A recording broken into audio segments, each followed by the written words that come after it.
Welcome back to the channel, guys. Thought I'd do a little video today. Got a nice little lake house here going on, and I'm setting newel posts for this stairs. So thought I'd do a video showing you how to set your newel posts, locate them, cut them out, wet set them to make them super strong and all that good stuff. So nice little job, about a 1 weeker. So really nice break from what I've had going on this summer doing a big house. Thought I'd show you this real quick. Best access to a job site I've had in a long time. About 6 feet from the front door. Can just don't even have to take tools out and bring them inside. I'm just basically working out of my van. So here we are. Show you what we got going on and dig into this.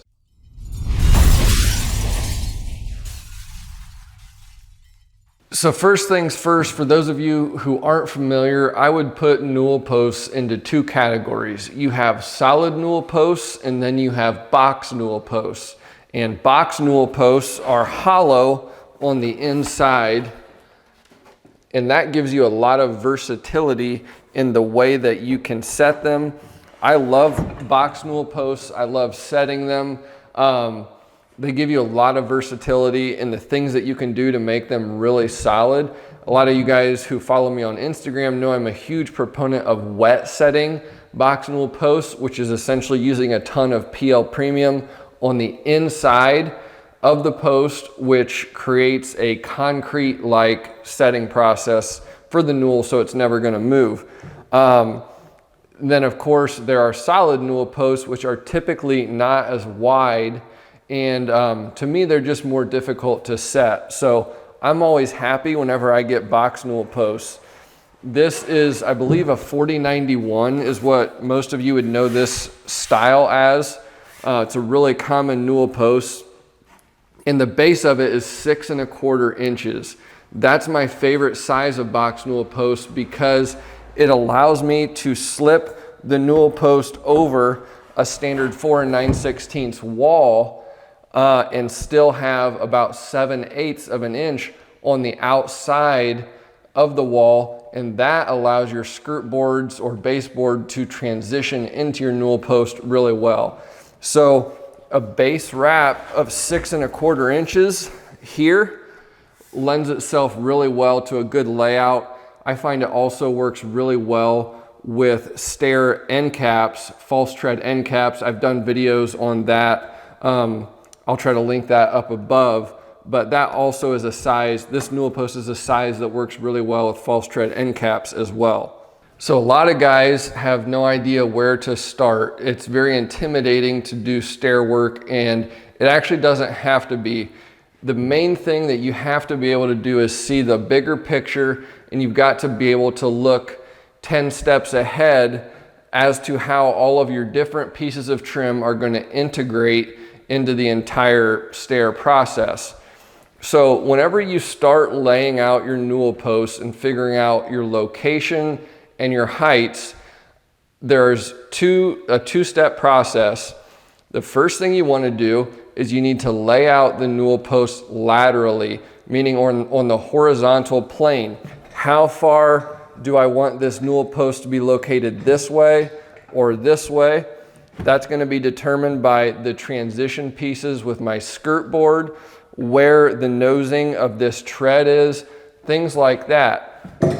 So what I've done here is right now I have this newel post located laterally, and to do that I made a cutout so that I could slip it over this little wall right here. However, that is not, after that cutout is done, we're not finished. I have it laid out laterally, but now I need to get the correct height. So the first thing that you do whenever you're laying out your newel posts, do your cutouts and just get them in position. They're going to be way too tall, but then from there, it's really easy to mark the plane as you come down of your nosings, and then you can mark the height of where your handrail is going to be, and that will then determine how much you need to cut off the bottom to lower the newel post. It's very difficult to know what height your newel post needs to be if you don't put it in position first.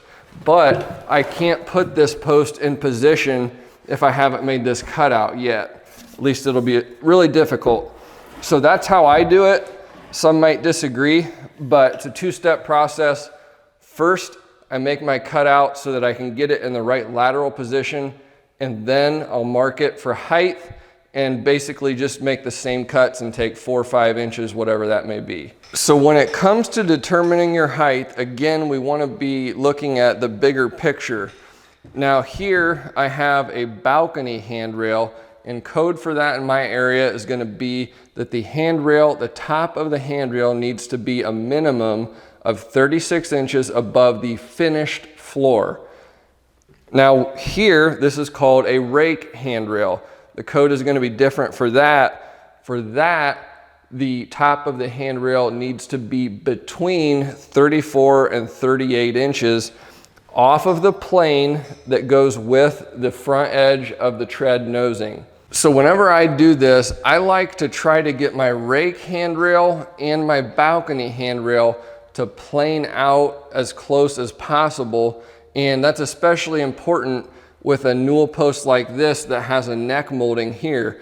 Because if you don't plan ahead, and let's say you had your balcony handrail coming in right here, but then to get your rake handrail at 36 inches, it would be running into your neck molding. Obviously that won't work. So you've got to be able to look ahead and think of those kinds of things. But I've done this enough. I know that generally, if I keep the base of this size newel post about an inch or so proud of the drywall here on the face of the balcony, that's going to work out pretty good to where these will come in close to the same plane.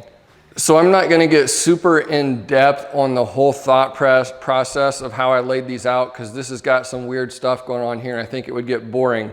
But the key point is, first I have put these in laterally, meaning I've got them in position on the horizontal plane, and now I can go ahead and I can mark the plane of my tread nosing, which will allow me to figure out the handrail height. Then I can cut what I need to off the bottom of these posts to get them all at the correct height, and then move on to setting them from there. So right now I'm going to get these all at the correct height, and then we'll move on to looking at how to wet set these posts. Now on this post, I need to figure out how far I want to drop it down. I know I want my handrail to come in at 36 inches above the plane of the stair nosing points right here. So first thing I need to do, I know my handrail is 1 3/4 thick, but I'm going to be cutting it at the plumb angle for the rake, so it's not going to be 1 3/4. I need to know how tall that plumb cut is going to be, that way I can center it. So I'm just going to take 1 3/4 with my tape here, mark it across a piece of whatever, and then I'll mark the plumb cut on here at 36.5 or whatever it is. And now I can measure that, and even though the handrail is 1 3/4 thick, I know I'm going to be about 2 1/4, 2 3/8 of plumb cut here. So now I can center that. So with 6 1/4 in this space, I can take off 2 1/4. That's 4 inches divided by 2. That's going to be 2 inches above the top of my handrail. So it's going to come in, and I'm going to have a 2-inch space here. So I know that I need this mark right here to be 36 inches off the plane of the nosing here. So to do this now, we're going to take our level, and I'm going to mark the plane on the newel post. Now, the point where the handrail is going to come in is on this part of the newel, so I'm going to go ahead and mark 3/4 of an inch over on this skirting. And so I can measure from this point up here, and I've got, let's just say 40 inches for easy math. So if I've got 40 inches and I know I want to be 36, I know I need to take 4 inches all the way around off the bottom on all these points. So just saying it simply, it needs to drop 4 inches. So we need to do whatever we need to do to make that happen. One tip, whenever you're doing these box newels and you end up, you know, like right now I'm 4.5 inches, I'm cutting off all the way around and I have to keep track of all these slivers and it just gets kind of complicated. It helps to take your pencil and mark out really clearly the parts that you're cutting off and the parts that you're saving. So like right here, I need to save this, and it can happen as you get going to town, you end up cutting out pieces that you shouldn't have, and there's always exactly enough newels, no extras, so you don't want to screw any up. So mark it clearly and take a little extra time to do that. That way you don't mess anything up.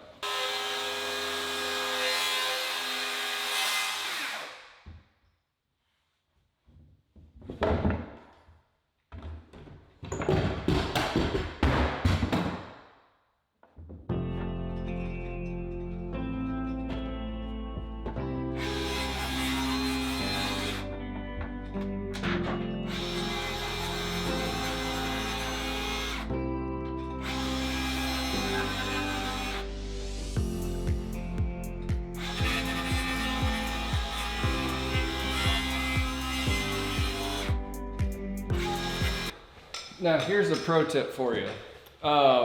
These newel posts come with a cap installed on them. It's glued on and everything. It's a lot easier to fasten your rail if you don't have, how's this go? That? Yeah. If you don't have this cap on here. Because you can use a lag bolt then and just put your socket in here and it's a lot stronger connection and you don't have to do anything through the face. You don't have to drill on the underside of the rail. It's just way better. So how are you going to get this cap off here when it's glued on? Well, just take your newel post before you permanently attach these things, flip it upside down, hold it in the air so that the cap is obviously not touching the floor. Take one of your batteries, give it a little, just like that. Now we've got the cap popped off. So now we have access to the inside to use a lag bolt, and it's going to be a lot easier that way. So let's see that again. We're going to take the newel post off, flip it upside down, take our battery, put it inside. Oopsie, need a little more oomph. There she goes.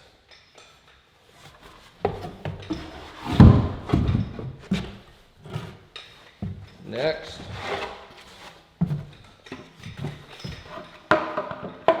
Ready? Just like that. Alright guys, so the advantage of using box newels is we have the ability to create an inner core of framing to anchor the box newel without it being visible. We don't have to use huge lag bolts or anything like that. So the first thing I do is I put the newel in place, and then in a situation like this, I go ahead and I mark the outside of the newel post whenever I know I've got it square. And then I'll offset that 3/4 of an inch. And then I usually take 2 blocks, like so, with PL Premium, and I'm gonna fasten these blocks to the floor, and that's gonna create an inner grid work. Now, this particular newel post is gonna be anchored with a handrail coming in from both directions. So it's gonna be pretty strong no matter what. But we'll go ahead, put some PL Premium on there, work it in. I undersized these blocks a strong 1/16 of an inch as compared to what the inside of the newel post is. It's going to give me a little bit of play.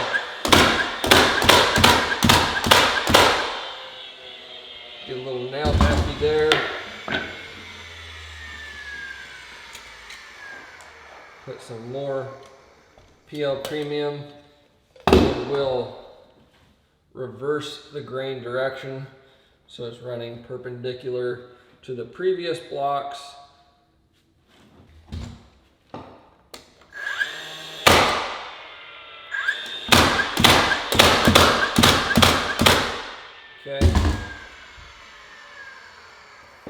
Now I'll go ahead, before I lather this baby up with PL Premium and make a huge mess, we'll check it just to ensure everything is looking good and it's going to go into position nice and square and plumb and all that, and this is looking good.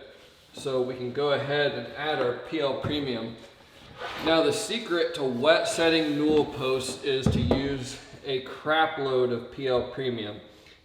PL Premium is essentially like concrete after it cures, except it's concrete with some elasticity. So it's fantastic for newel posts. The other thing it does is it expands as it cures. So it's gonna lock the whole interior of this newel post into place. So I'm gonna go sparingly around my block here. And then I'll go up and down the sides where my sides are gonna come in here.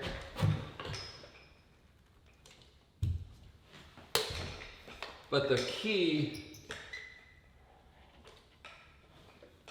is to put a bunch of PL Premium on the inside of the newel post. That way it doesn't make a huge mess. So I used to put a bunch of the adhesive around the block, but that doesn't make any sense because as you slide the newel post over the block, it all pushes off of the block. If you put it on the interior of your post, it doesn't make nearly the mess and the adhesive actually stays where it's supposed to, and you'll get better results that way. So we're gonna put a bunch of this on the inside here. And not go straight to this stuff. Okay. So now we'll just flip over.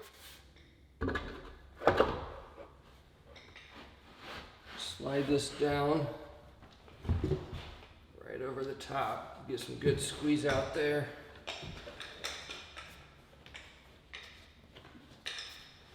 Now again, I'm not super concerned about this newel post because it's going to have a handrail coming down here and a handrail coming across here. Whenever you've got handrails coming from both directions, it's going to have resistance to movement both ways. So it doesn't take much to keep this style of newel post strong. It's more difficult like down here where you only have a handrail coming in from one direction. The beautiful thing about the wet setting method is you don't have to use a bunch of big mechanical fasteners like lags, any kind of screws or whatever.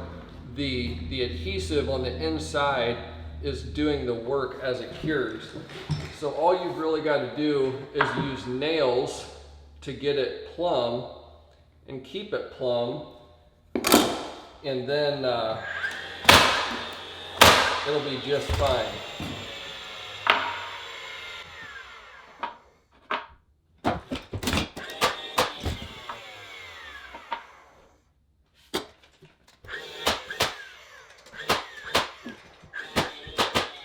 Now in the case of this newel post, we've got the balcony handrail coming in on this side and then the rake handrail coming down on this side.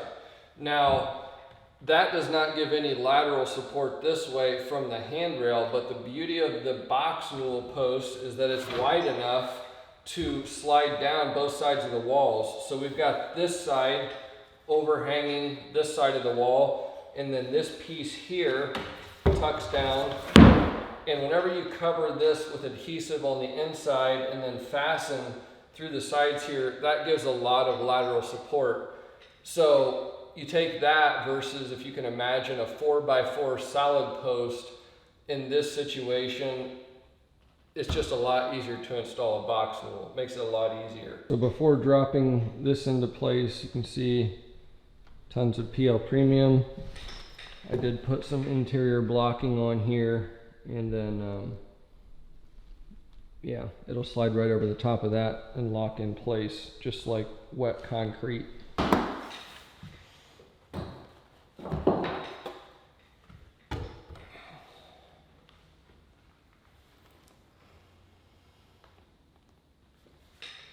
So now that I've got these two newel posts set up here, these two down here are not set. But what I'm gonna do first before I set these is I'm gonna put these skirt board pieces in. And I find that it's a lot easier that way. I just get a lot better results that way. And then whenever I go to set these newel posts down here, I can actually push them up tight against the plumb cuts on my skirt boards, and it'll turn out better that way. And those pieces will help to automatically plumb and square the newel posts, assuming that I have those cuts correct. But being that I use a digital level, my plumb cuts are always right on the money. All right, so real quick, put these pieces in. So now I can go ahead and set this newel post down here. But this is what I'm talking about. Whenever you have box newels, the advantage is you can use your skirt boards to add additional support. So by running this box newel down past this first rise, this skirt board here is actually locking it in. Same thing will happen here with this fascia piece and the shoe rail there. So now down here, I was very careful to cut all of these three pieces exactly the same, so they're all flushing out really nicely here, and they're all perfectly plumb. So then I can just take this newel post, I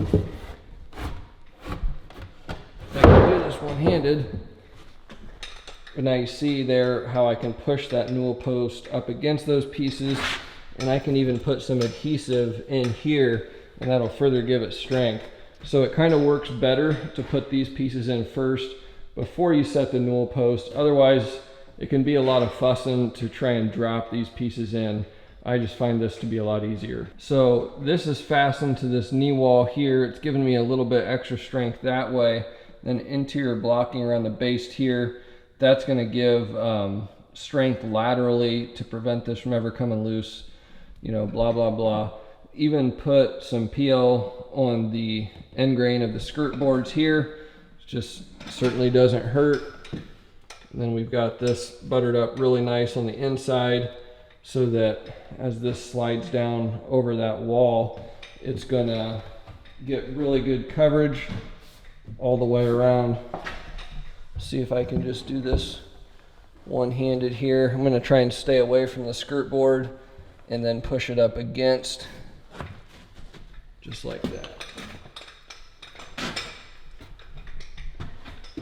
Now I'll go ahead and nail it off. All right guys, newel posts are set.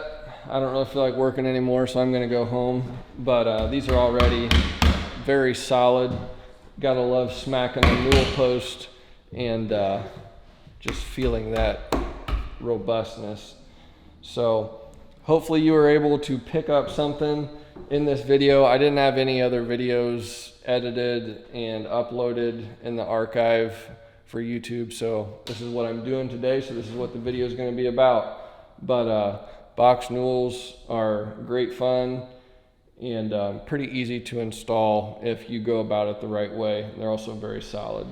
But hope you enjoyed. Let me know what you thought in the comments. If you got any questions, drop a comment. As always, appreciate you watching, and we'll see you in the next video.